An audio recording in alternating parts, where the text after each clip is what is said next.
Salut! You've decided that you want to freelance in France or you want to create a business. You've worked on your business idea, you've got a rough plan or even a business plan, and you are now starting to wonder which kind of business structure you should go for. Are you going to go for a sole trader? Are you going to go for an incorporated business? And what is the equivalent in French for those business structures? In this video, I'm going to show you the different business types in France so that you can start making a choice. I'm going to keep it super simple on purpose, not to confuse you. The idea here is to identify the structure which could be the best fit for you. If you want to know more after watching this video, then check the comment below. I'll add a link to the French Business 101 webinar where I'm going to diving into how these work and the taxes so you can know more before you make the final decision. And if you want to talk about your personal situation, then you can also book a power hour with me and you'll find the link in the comment below. For those of you who don't know me, I'm Valérie Aston. I'm the founder of Start Business in France and I help expatriates prepare, create and manage their French business so they can focus on developing their activity and enjoying their new lifestyle. Now, without further ado, let's crack on with the French Business 101 and we're going to start talking about French vocabulary. When we talk about French business structures, I like to take the image of a staircase and I call it the French business staircase. Is basically you're going to start taking the easiest business that you can find, and as your business grows, you're going to move to a different business type or you're going to skip a step and move to a different business structure. But before we look into this, we need to talk about the vocabulary that we're going to be using so that whenever you're talking to your accountant or your bank manager, you are actually referring to the right terms. So when you create a business, you usually have two choices, and it's probably the same in your home country. We tend to have either a sole trader or an incorporated business. So a sole trader in French is called une entreprise individuelle, and basically you are the business. There's no distinction between the business and yourself. You can still have a trading name for your activity, but you are the business. And in France, it's called entreprise individuelle. And if you heard about the micro-entrepreneur is just a subcategory of the entreprise individuelle. And then the next type of businesses that we have are incorporated businesses, which in France are called une société. And in the US, it's the equivalent of an LLC, or in the UK, it's a UK limited company. In that particular situation, the business has its own legal entity, you have the legal papers, it's registered on its own, and there's a clean cut between the entrepreneur and the business. So we have entreprise individuelle, and on the other side, you have une société. Now, what might be confusing is that when you talk to French people, quite often they mix the two together. So when they talk about their business, they might say, oh, ma société vend du parfum en ligne. My business sells some perfume online. And when they say société, they just mean the business, but actually they could be a sole trader. And when I was a French business advisor, quite often people, when they were talking to the business, they would say, oh, ma société does this and that. And I said, well, which kind of business do you have? And actually it was a sole trader, so I had to correct and say entreprise individuelle. Here, I want to be specific because we're talking about proper legal structures. Now, when people talk about their business, when you go to dinner parties and so on, you'll see sometimes they get the two confused. Just for you, whenever we say société, it's an incorporated business. And then when people talk, often they might say, je suis un freelance, je suis un entrepreneur, je suis un freelancer, je suis un gérant, je suis un chef d'entreprise. Usually people don't say, je suis un chef d'entreprise. It's more like the official bodies will say chef d'entreprise. Like if you go to the Chamber of Commerce, they're going to say les chefs d'entreprise. But those words just means entrepreneurs. Those people have their own business. They can call themselves whatever they want, a freelance, an entrepreneur, or a chef. It's just the terms they give themselves, but behind it, we have a legal structure, which can be a sole trader or an incorporated business. Now that we have the basic words, let's look into the legal structures. When we talk about the French legal structures, I like to take the analogy of a staircase, and I call it the French business staircase. And basically, you're going to start with a simple business structure so that you land in France, you get to know who does what, you understand how the system works, how you pay taxes. And then as your business grows and as you might have more expenses or you might need more protection, you're going to start to go up that staircase to a business that is going to give you more protection or enable you to be more tax efficient.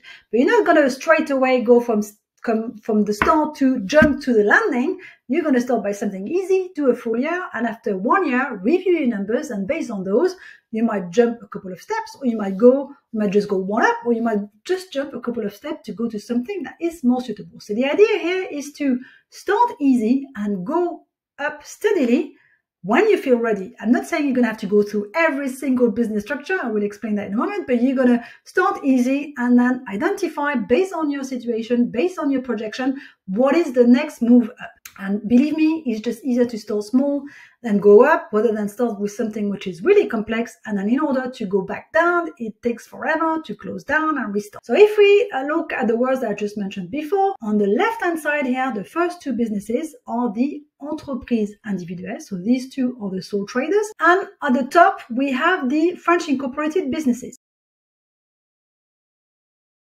When I talk about entreprise individuelle, you can see here on the screen that I have two words. I have micro-entrepreneur, and then I have entreprise individuelle, and in two brackets, réel simplifié. Basically, the sole trader is entreprise individuelle, and then we have what we call régime. So think of régime as a diet. Is basically how you're going to be paying your social charges.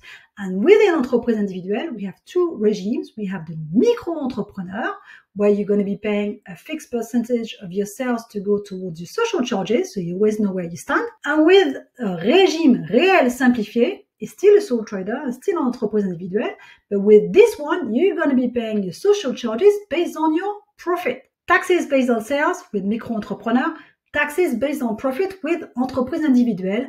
Régime réel simplifié. Loads of E's, loads of accents. It's pretty hard to get right. And you might think, oh yeah, I want to be taxed on profit. Straight away, I want to be taxed on profit because I'm going to be paying too much. Well, not necessarily, because although I'm not going to go into the percentage here, I'm going to go in the percentage if you watch the webinar, so you can click on the link below to watch the full details. But basically, with micro-entrepreneur, when they came up with the fixed percentage of social charges, the tax office and yourself actually looked at what was happening in general for entrepreneurs, so whether people were selling services or whether selling products, and they look at their average level of expenses. So before they came up with a fixed percentage of social charges, they did take into account on average what was their level of expenses. So when you go for that regime, you're not going to be in a bad situation. It takes into account the average level for entrepreneurs. So it usually is a good match for a start.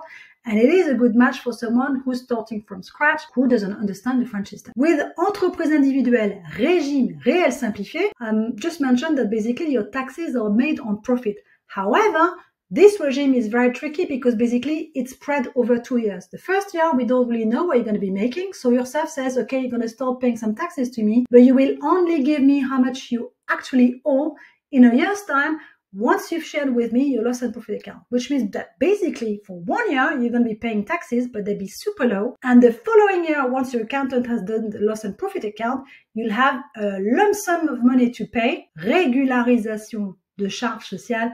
And believe me, that's where people get mixed up. They started paying some small taxes in year one, didn't understand the régularisation, the lump sum in a year's time, and when they get that bill, that's painful. And that's usually when you hear about horror stories in France, is people who didn't realize that they understood it was on profit, but didn't know how the calculation was made, or it wasn't explained to them properly. So when they have the bill in a year's time, they're a bit lost. So to me, I usually say skip that bit, because basically that step to me is a bit like a rotten step. I'd rather you push your micro entrepreneur to the very top, explode the turnover, you can do so for 2 consecutive years, and then jump to the next step, which is the EURL, SARL, or the SASU, which will give you better protection, and where we'll be able to start doing some tax optimization. So entreprise individuelle, I would only recommend it to some entreprise individuelle au régime réel simplifié. I would only recommend it to someone who's had a business before, who's used to, who understand the numbers, and who's been explained how much they have to put away, because that's when we get bad surprises. Just remember, to me, that's the rotten step. That's my point of view, but that's how I protect my customers. I feel happier for someone to push the micro entrepreneur and then jump to EURL, SAS. So when we learn to the EURL, SARL, SAS, SASU, these are the French incorporated businesses.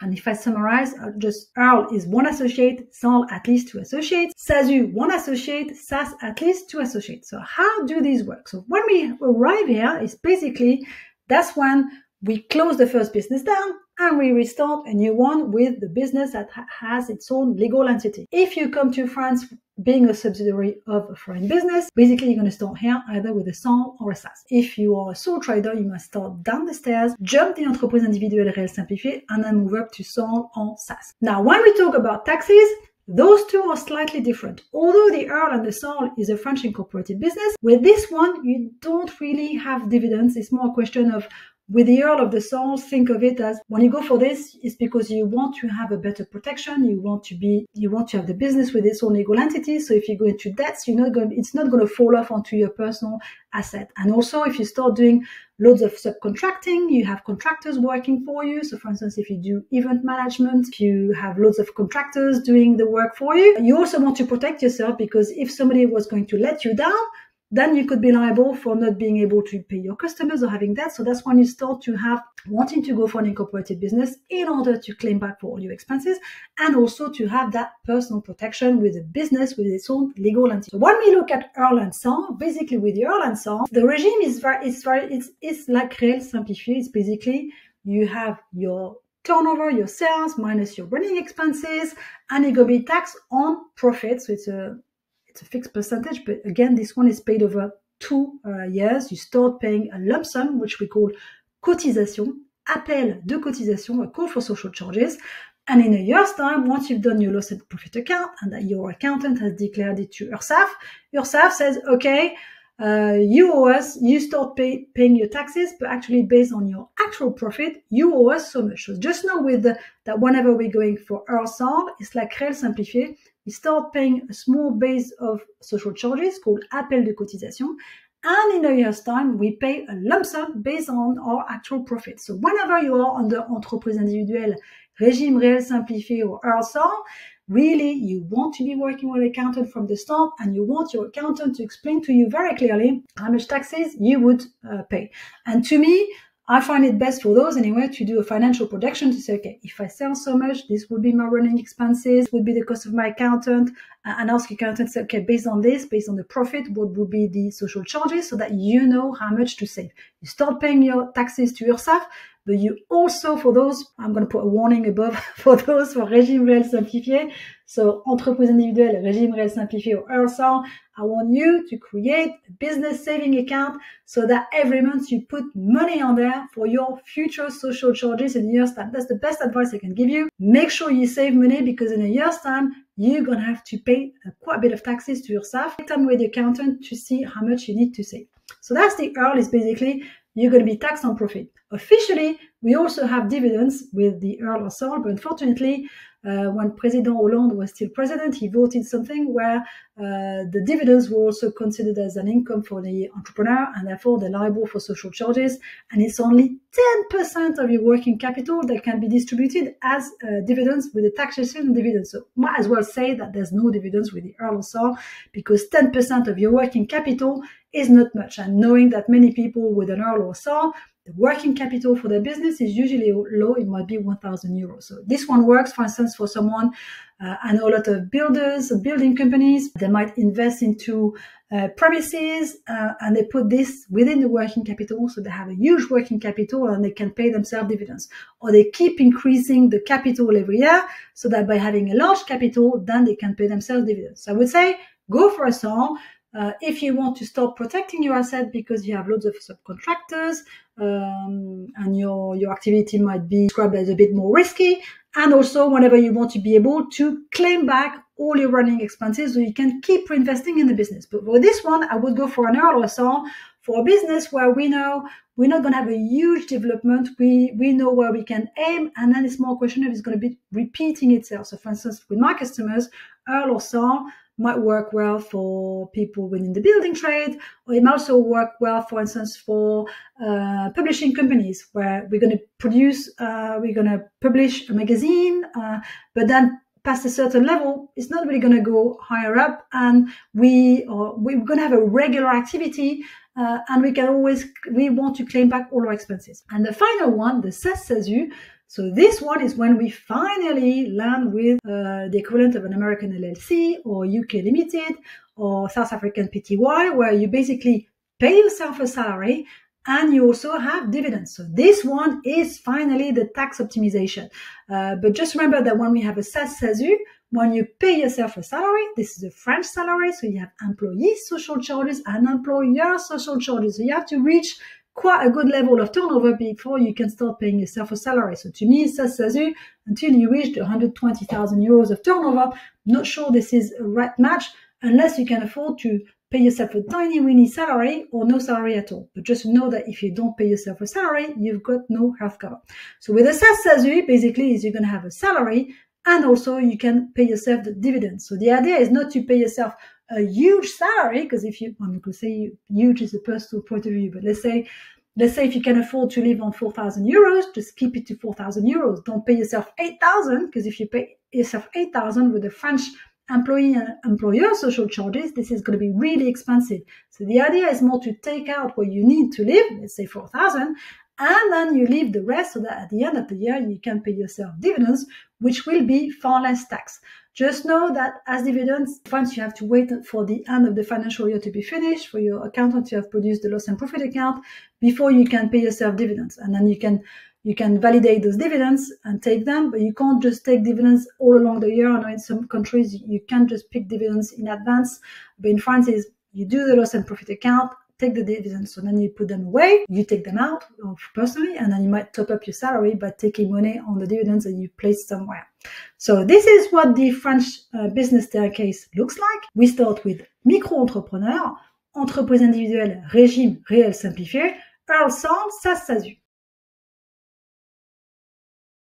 So how do you choose the business structure that is going to be most suitable for your project? First thing I would say, okay, if it's your first time ever as a freelancer, you haven't freelanced in your own country, starting with a new skill, you're new to France, I would say start as a micro-entrepreneur. There's no hurt in starting with something simple for 1 year, just so that you get into the French system, you create your business, you get your health cover set up, you start to understand who is URSAF, who is the tax office, how the system works, and you feel comfortable with that. I would say most of my customers, I would say, okay, start with that for 1 year, see how it goes, and then at the end of the year, let's review it. So for me, if you go for this, basically, the micro-entrepreneur is based on a calendar year. So come October, November time, you look at your numbers, and you assess your situation to see whether it's time to move to something else. And I would say the micro-entrepreneur is always a good match whenever with your activity you have little expenses. You have a high margin, your business regime or your business model is very simple, go for micro-entrepreneur. If you've had a business before, you've had a business abroad,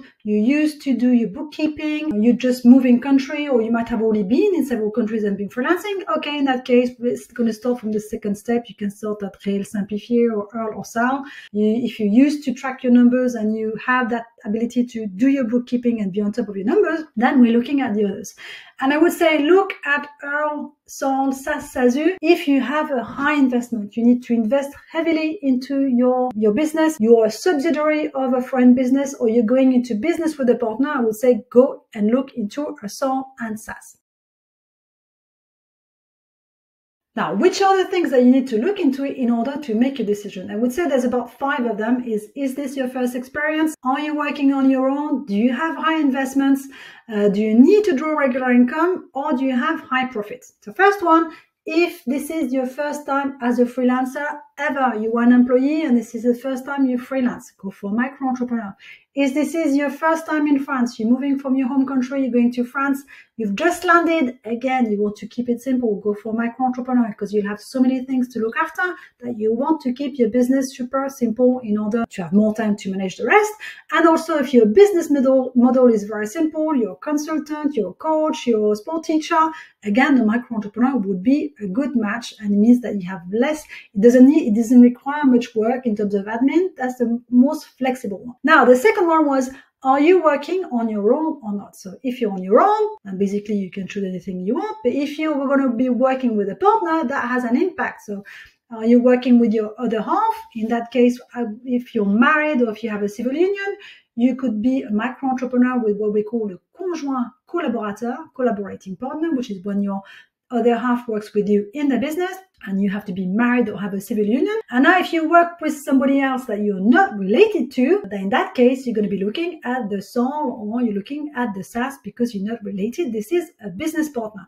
Just know also that if I mentioned the conjoint collaborateur as entreprise individuelle, if you're working with your other half or with your son or your parents, you could also have a SARL de famille, SARL de famille, which is basically a SARL, but when you're all related, you're within the same family. So basically, if you're working on your own or with somebody else, has a first impact on the type of business you're going to be looking at. The third point is how high is your investment? If you have a high level in investment, you need to invest into trucks, you need to redo the shop that you're moving into, you need to invest into equipment, so you probably want to go into an incorporated business in order to protect the business. And also, if you have high level of expenses, you need to work with loads of contractors, you do event management or wedding plannings, and basically you get paid on a commission on the people you bring in, but you have all these subcontractors or all these other entrepreneurs working for you. You want to have a protection as well to protect yourself from the business going bust. And also, the fourth point was, do you need to draw a regular income? So if you need to draw a regular income, it has an impact on the legal structure and how much you want to take out. So even if you go for a SAS and you pay yourself a salary, look at how much you need to draw in order to live, not how much you would love to have, but how much you need in order to keep the taxes the lowest. And finally, the fifth point is how high will your profits be, or do you have a high profit? Do you have a low margin? If you have a low margin on the things that you're selling, the micro entrepreneur wouldn't be really a good fit because you tax on sales.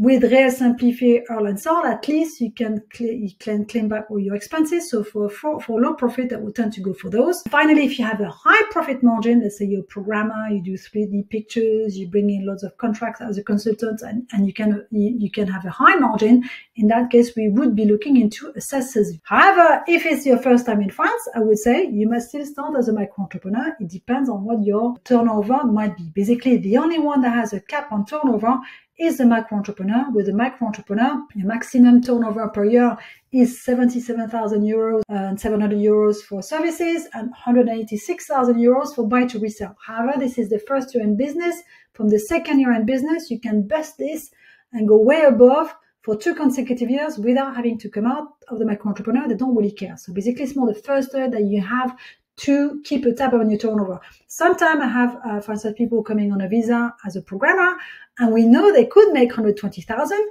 but for the first year, we're starting with a micro entrepreneur just so that they can settle in, they can settle down with their family, they can to understand the system, focus on developing their customers, and by the end of the year, we can change into SASU. And just know also that whenever you go for a sole trader, when you go into French incorporated business, you close one business down in order to open the next one. So we could close the business down any time in the year. So if you start with a micro entrepreneur as a consultant, this is your first experience as a community manager, and let's say that in 8 months' time, you completely blew the potential, you're reaching more like 80,000, 120,000. First of all, if you want to, you can finish off the year because you're not kicked out. You finish off the year, and 1st of Jan, that's when officially we tell you to move to something else.